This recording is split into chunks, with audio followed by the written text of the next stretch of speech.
Hello and welcome to another Every Tuesday tutorial. In this week's tutorial, we're going to be creating some simple loose style watercolor sunflowers directly in Procreate. So what you see on screen is exactly what we're going to be creating together. As always, the color palette is entirely free. Just tap on the link in the video description and you can download and install it. I am using my paid set of watercolor lettering brushes for this tutorial, but you can use any brushes that you would like to adapt it to whatever style you would like to draw this in. Just make sure that whatever brush you choose has pressure variation and you'll still be able to follow along exactly. So I'm going to create a brand new document that is 1500 pixels by 1500 pixels at 300 dpi. Okay, I've got my canvas all set. So the first thing I'm going to do is set a background color.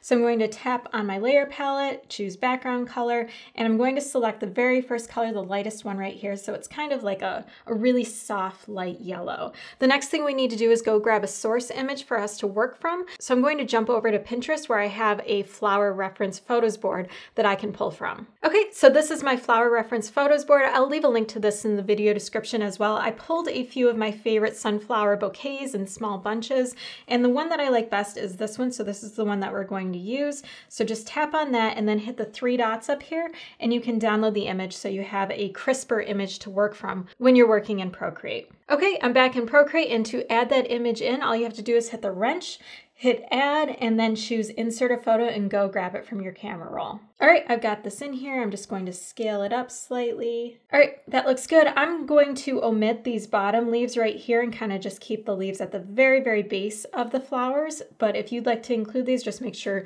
you push your image a little further up. So I'm going to show you how to paint these by using the source image right underneath your drawing. If you'd like to challenge yourself further, just have this image on another screen or print it out and then reference that and draw it from scratch. So that's another way to take this tutorial one step further if you'd like a bit of a challenge. So whenever you're painting on top of a source image, it can be kind of difficult to see what you're doing on top of the image since a lot of the colors are really similar. So a process that I started using that's worked really well for me is creating a brand new layer, filling it with black. So tap down here where the black is so you get true black and then just drag that over and then drag this black fill layer underneath your source image and then reduce the opacity of your source image down. I'm going to come down to like 70% so I can still see my image really well, but now anything that I paint on top of my image I'm going to see even better, and that really allows me to keep track of where I am on the photograph and helps me to see what my next steps are going to be. So the color palette that I'm using for this project is based off of this photograph, but if you're using a different photograph, you just want a nice variety of different shades of yellow. So you can see right here, I've got 3 different shades that kind of range from more of a yellow to more of an orange. And then I've got 4 different shades of green to make up all of my foliage. So just make sure you have a bit of a variation there, and that can really push your composition that much further. So I'm going to take care of my lightest colored petals first, and then I'll move in to the darker shades, kind of like with regular watercolor where you start with painting your lightest shades first, and then you progressively work darker. We're going to do the exact same thing here. So I'm going to grab my brightest yellow. I'm going to create a brand new layer, label this light yellow. And the brush that I'm using is my round paintbrush for illustration brush. Once again, there's a link in the video description if you would like to use this exact brush too. Flowers that I'm going to be painting with this brush are my lightest ones. So it's going to be this one, and this one. So let's start with the top one first. And this brush works really well if you keep your stylus down, and the texture will be much more consistent. So I kind of trace the petal and then I fill it in. So I can work really fast this way, and it doesn't matter if I trace over the existing petal because it just looks more and more like watercolor when I do that. And when I zoom out, I get this really pretty texture. So I will sometimes overlap and then not overlap other petals, so I get a little bit of variation throughout. And you can do a scratchier look to your petals if you'd like if I want to come up here and leave some gaps in my painting, I could do that and have that be the look for all of my petals, but I think I'm going to keep with the filled in look for this. So I'm going to speed up the video and finish up this flower, and then we can preview it.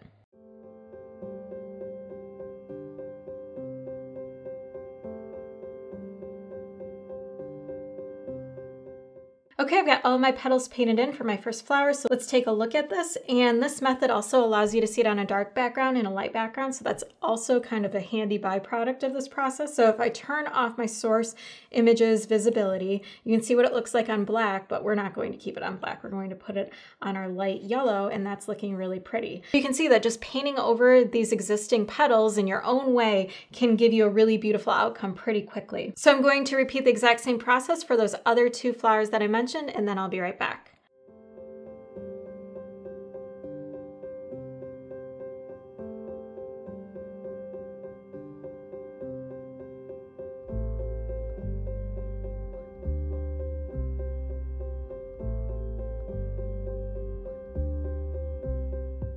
Okay, we've got our first 3 sunflowers all taken care of with their petals. So let's look at a preview of this.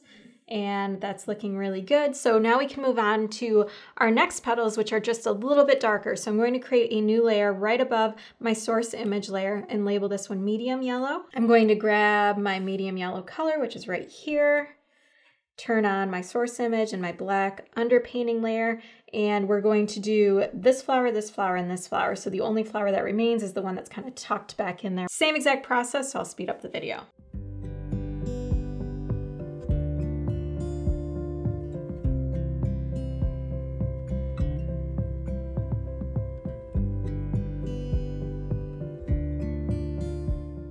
Okay, let's take a look at those flowers.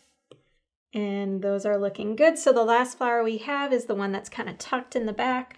Let's create a brand new layer right above our source image layer and label this one dark yellow. Grab our darkest yellow, kind of orange color right here, and we'll just paint those petals in, and then all of our flower petals will be complete.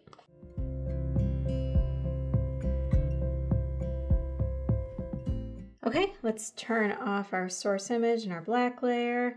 And now we've got all of our sunflowers. So the next thing we're going to do is add in our black centers where all of our sunflower seeds are. So I'm going to create this layer at the very, very top and label this one center. It's kind of hard to see this color in the color palette, but it's all the way at the end right here. So just tap there, and that is an almost totally black color, but our sunflower seeds are black in this photograph. And painting black on top of black is really difficult to see, even if you have a black underpainting. So I actually turn off the source image for this one because I already know where I'm going to be painting these. We've already created the outline for them. So in order to paint these, the way that I do this is I have smaller circles around the outside, and I'm just stippling with the tip of my stylus, and you can press with different weight on your stylus, different pressure, and you'll get different size circles right here. So these ones I usually keep on the smaller side so I can tuck them into all the little crevices right here. I'm trying not to have any of the background color poke through along the edge. That way it looks really believable that these are the seeds that are right up to the petals. And then for the rest of the inside, I'll make these circles a little bit larger. So I'm putting a lot more pressure on my stylus for these ones. And this transparency variation is naturally built into this brush, so it makes it really easy to keep that watercolor look while you're stippling.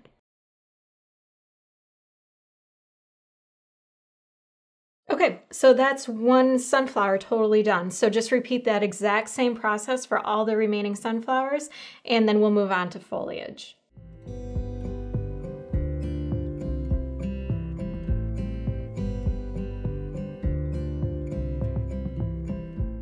Okay, now that we have all the centers complete, we can move on to our foliage. So I'm going to turn the source image back on, and we're just going to take a look at what our foliage looks like. And you can see we do have some gaps between the foliage where you can see the background poking through.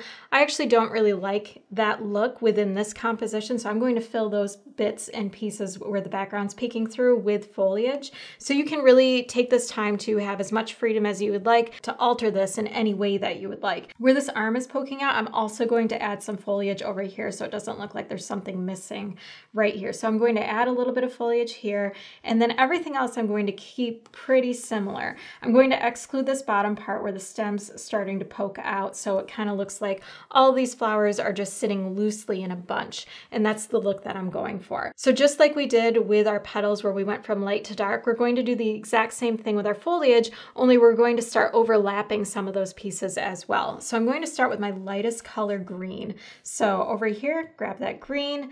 I'm going to turn on my black background so I can still see what I'm doing. And this one's going to go above the source image layer. So create a new layer, label this one light green. And wherever the lightest colored green leaves are in this source image is where I'm going to paint my light green.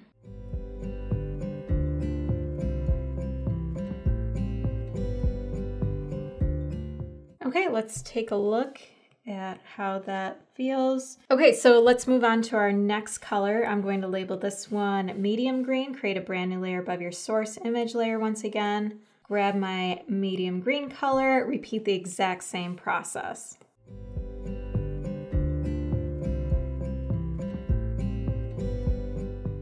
Okay, let's see what this looks like. And please remember that these are loose style florals, so you don't have to be photorealistic at all. Large blocks of colors are all the eye really needs to distinguish different shades of green foliage throughout your piece. So it's absolutely okay that these just look like big blocks right now, because as a whole, when they're together with your flowers, the eye will naturally just know what it's looking at. Create a brand new layer above the source images layer and label this one dark green. Turn on my source image, grab the third green right here, and then just paint in any of the darker areas that you see.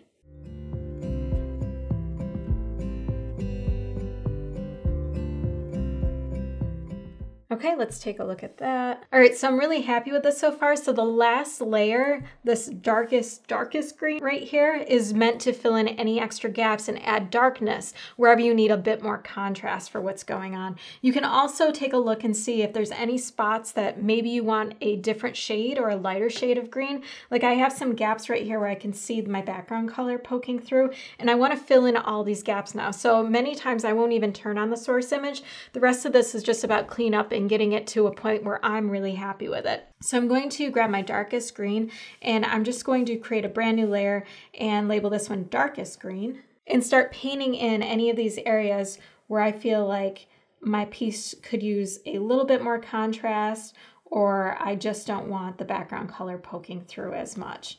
And you can also do some scribbles here and there, and that will also let your eye know that there's foliage going on in different layers.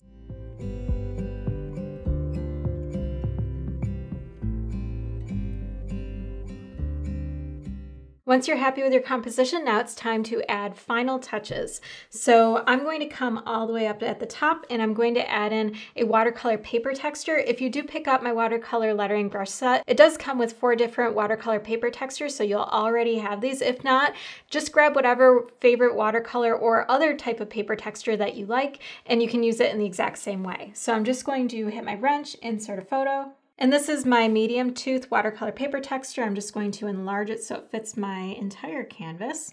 And then change the blend mode to multiply. So just toggle this up and you can see right away that we've got this really beautiful watercolor paper texture right on top of it, just to let the eye know that this is watercolor art. And then the last thing we're going to do is add some paint splatter to it to have that painterly effect. So I'm going to create a new layer right above my center layer and then just grab a bunch of different colors. So I'm going to start with my medium yellow color and grab my splatter bleed brush and increase the size to about 26% and just splatter some dots on here. And then grab another color. I'm going to grab my light yellow, reduce the size. I just like varying up the size a little bit as I'm splattering. And then let's grab a green color as well. Change the size again. And I'll do one more shade of green, maybe a little smaller. So that's how to create simple, loose style watercolor sunflowers directly in Procreate. Once again, the free color palette is right in the video description, so you can download and install it. And I've also placed a link to my Pinterest board, so you can grab whatever reference photo you would like, as well as my watercolor lettering brush set. If you enjoyed this tutorial, please hit the like button, subscribe, and don't forget to hit the bell icon so you can be notified of new tutorials just like this one in the future. For more Procreate design and lettering projects, head on over to my site, every-tuesday.com. You can also find me over on Instagram. My handle is everytuesday. If you try this out and post it there, I would love it if you tag me. Thanks so much for watching, and I will see you next week.